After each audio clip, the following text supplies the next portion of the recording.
આજે વડાપ્રધાન નરેન્દ્ર મોદીએ તેમના માસિક રેડિયો કાર્યક્રમ મન કી બાતના 136માં એપિસોડ દ્વારા દેશવાસીઓ સાથે સંવાદ સાધ્યો હતો। આ કાર્યક્રમને લઈને દેશભરમાં અને ખાસ કરીને વડોદરામાં ઉત્સાહ જોવા મળ્યો હતો। આ કાર્યક્રમમાં રાજ્યના કેબિનેટ મંત્રી ઋષિકેશ પટેલ ખાસ ઉપસ્થિત રહ્યા હતા। માંજલપુર વિધાનસભા માટે મહત્વનું નિવેદન પણ આપ્યું હતું। बायोलॉजी और मैथमेटिक्स के ओलंपियाड हुए। इन कॉम्पिटिशन में भारतीय दल का प्रदर्शन शानदार रहा। रॉकेट है, हमारे युवा इनोवेटर्स ने वो कर दिखाया जिसकी कल्पना तक मुश्किल थी। उन्होंने गजब की स्किल। पिछले रविवार विक्रम-1 इसके सफल लॉन्च से हर देशवासी गौरव से भरा हुआ है। हम सभी की बेस्ट परफॉर्मेंस रही है।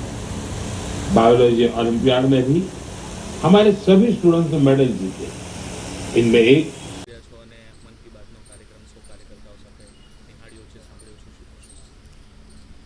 मन की बात आदरणीय प्रधानमंत्री मोदी साहेब द्वारा आखा भारत में एक नवी ऊर्जा एक नवी संदेशा साथे एमनो आ कार्यक्रम वर्षोथी प्रसारित थतो रह्यो छे अने एना कारणे देशना विभिन्न भागोनी अंदर कोई नाना मोटा विषयों साथे देशनी समक्ष ए वाते प्रस्तुत करता होय छे।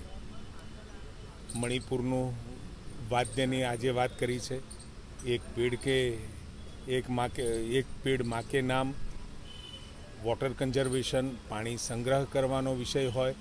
देश में जागृति लावतो आ मन की बातनो कार्यक्रम देश ने उत्तर थी दक्षिण अने पूर्व थी पश्चिम तमाम लोको एकबीजाने ओळखे, एकबीजानी संस्कृति थी एमनो परिचय थाय ए प्रमाणे आखा भारतनो एक चितार, एक नक्शो रजू करता होय छे।